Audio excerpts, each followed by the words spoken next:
Hi, I'm Hakimin and I'll be explaining about my EMATH2 assignment, which is regarding null hypothesis. So my claim is adults in Singapore sleep an average of 6.9 hours per night. I got the source over here.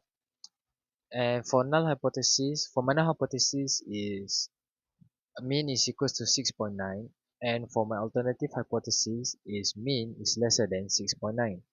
So the reason for alternative hypothesis is based on the original claim from the website.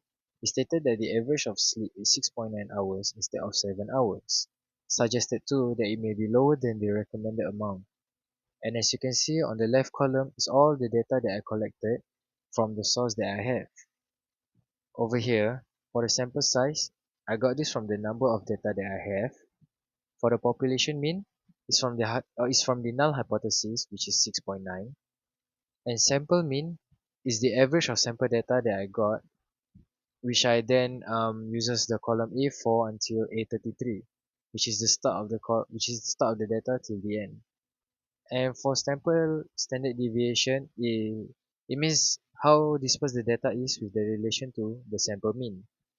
And for test statistical is sample mean minus population mean over sample standard deviation over square root of sample size.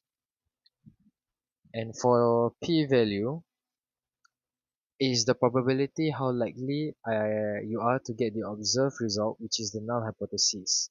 If the p-value is lesser or equals to the significant level, which is 0.05, it means there is strong evidence to reject the null hypothesis.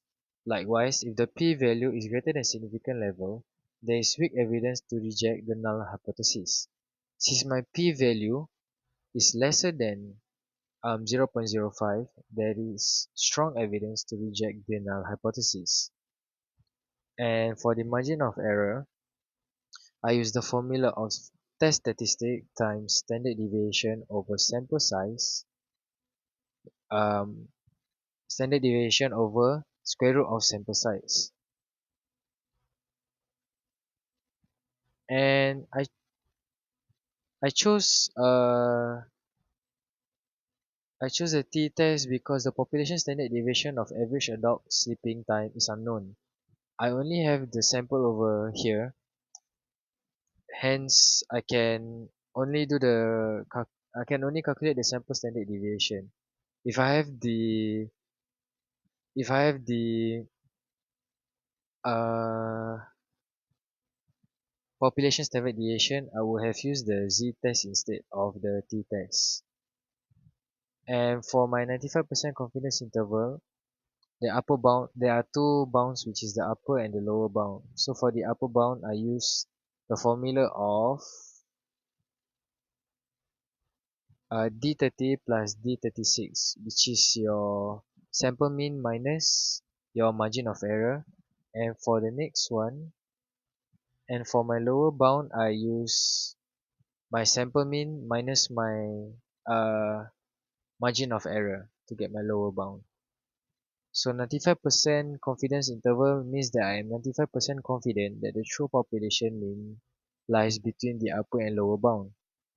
So as you can see over here, this is my formula t for my test statistic using t-test, which I would then got a negative of 0.27333 and so on.